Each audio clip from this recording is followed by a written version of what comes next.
Hello friends, welcome back to my YouTube channel Unnati in Zoology.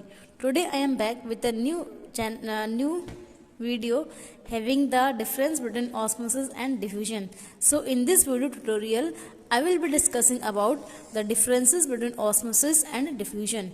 देखिए ये बहुत important topic है जिसमें बच्चे बहुत कंफ्यूज होते हैं और ज़्यादातर ये हो जाता है कि डिफरेंस क्या है मेन इसके अंदर ऑस्मोसिस में एंड डिफ्यूजन में। तो आज हम इसी डिफरेंस अपनी प्रॉब्लम को सॉल्व करेंगे और वीडियो को स्टार्ट करते हैं। देखिए व्हाट इज ऑस्मोसिस।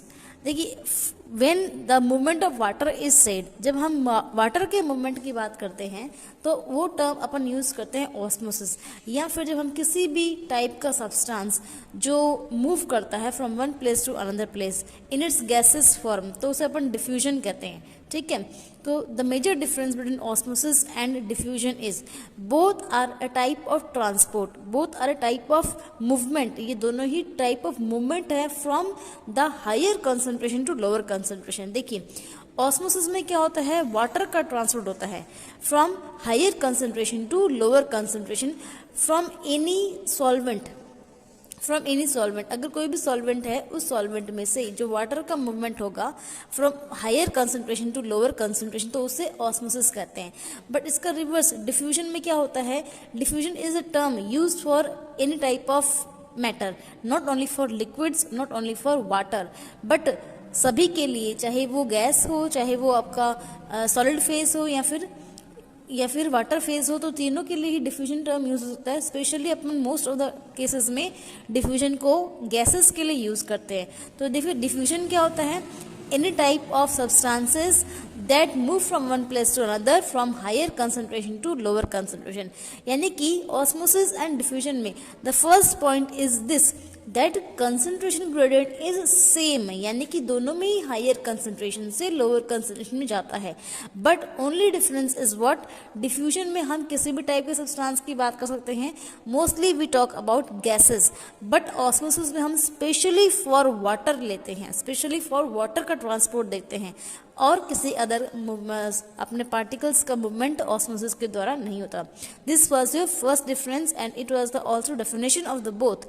नेक्स्ट देखिए ऑस्मोसिस के ड्यूरिंग पे हमें क्या चाहिए, it requires a semi permeable membrane जिसे SPM कहा जाता है।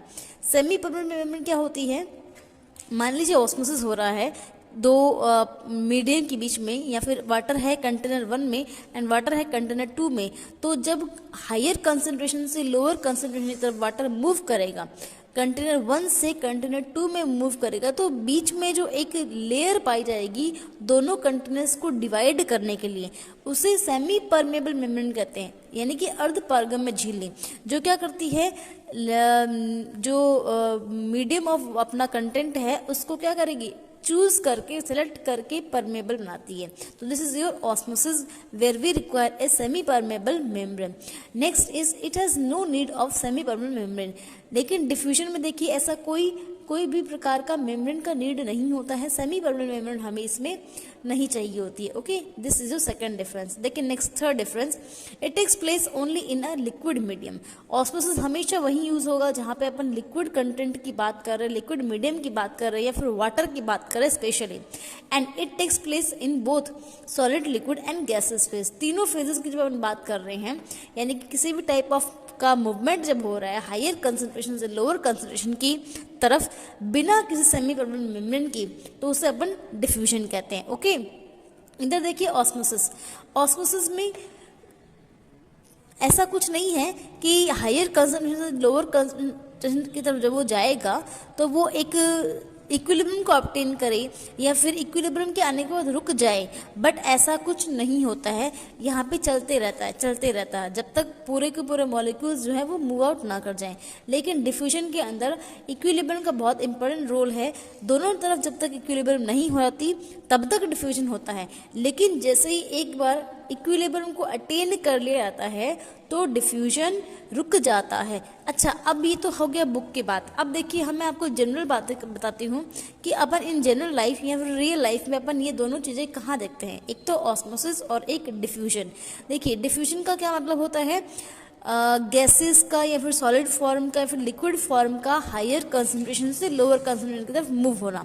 इट मीन्स देखिए इसका बेस्ट एग्जांपल जो अपन डेली लाइफ में देखते हैं, अपन जो स्प्रे ऑफ परफ्यूम्स करते हैं, परफ्यूम का जो अपन स्प्रे करते हैं गैस फॉर्म में जो परफ्यूम होते हैं, तो परफ्यूम का अपन स्प्रे करते हैं एक कॉर्नर पर, रूम के एक कॉर्नर पर अपन परफ्यूम लगा रहे होते हैं या फिर एक कॉर्नर ऑफ द रूम में ही परफ्यूम का स्मेल होता है, but with in a seconds कुछ समय बाद अपन क्या देखते हैं कि पूरे रूम के अंदर उस परफ्यूम की स्मेल फैल गई है। तो वो जो परफ्यूम की स्मेल पूरे रूम में फैली है वो प्रोसेस डिफ्यूजन कहलाता है। या फिर अब बात कीजिए अगरबत्ती की, एग्जाम्पल अपन लेते हैं अगरबत्ती का। जो अपन अगरबत्ती करते हैं तो अगरबत्ती का स्मेल पूरे घर में तुरंत हो जाता है। ये कैसे होता है? ये जो अगरबत्ती की जो धुआं है, जो स्मेल है, जो पूरे घर में फैल गई है with in seconds, with in limited period of time, वो प्रोसेस आपका डिफ्यूजन कहलाता है। जहाँ पे आपने देखा कि किसी प्रकार का कोई सेमी परमानेंट मेम्ब्रेन या फिर कोई भी डिफरेंस करने वाला मेम्ब्रेन नहीं था। ये तब तक होता है जब तक पूरे घर में इक्वल अमाउंट ऑफ जो स्मेल है वो पहुंच नहीं जाती। This is your diffusion. अब बात करते हैं ऑस्मोसिस की। देखिए ऑस्मोसिस में आपने देखा होगा जिसे हम बनाते हैं किशमिश, है ना, तो किशमिश के जो हम क्या करते हैं पानी के अंदर डाल देते हैं, तो किशमिश पानी के अंदर डालने की वजह से क्या हो जाती है? स्वेल हो जाती है। पानी जो है वो किशमिश के अंदर चला जाता है। तो यहाँ पे ये जो चीज़ हुई है कि पानी किशमिश के अंदर चला गया है और वो स्वेल हो गई है, इसे अपन ऑस्मोसिस कहते हैं। This is an example of osmosis. यहाँ पर क्या हुआ था, क्योंकि किशमिश के अंदर पानी का कंसंट्रेशन कम था और लिक्विड मीडियम में बाहर पानी का कंसंट्रेशन ज़्यादा था, तो हायर कंसंट्रेशन से लोअर कंसंट्रेशन की तरफ पानी मूव कर गया है, यानी कि किशमिश के बाहर से पानी अंदर चला गया है और किशमिश स्वेल हो गई है। वो एग्जाम्पल है आपका ऑस्मोसिस का। तो ये थे major differences between osmosis and diffusion. I hope आप सबको पसंद आया होगा और समझ में भी आया होगा। एनी क्वेरीज और एनी डाउट हो तो you can comment me in the comment section. I will ready to give your answers to all your queries. Thank you so much for watching. मिलते हैं अगले वीडियो में। तब तक के लिए ये वीडियो अपने दोस्तों के साथ शेयर करें, उन्हें भी ये सब बातें बताएं और चैनल को सब्सक्राइब कर लें ताकि मोर वीडियोज़ आप देख पाएँ। Thank you so much guys.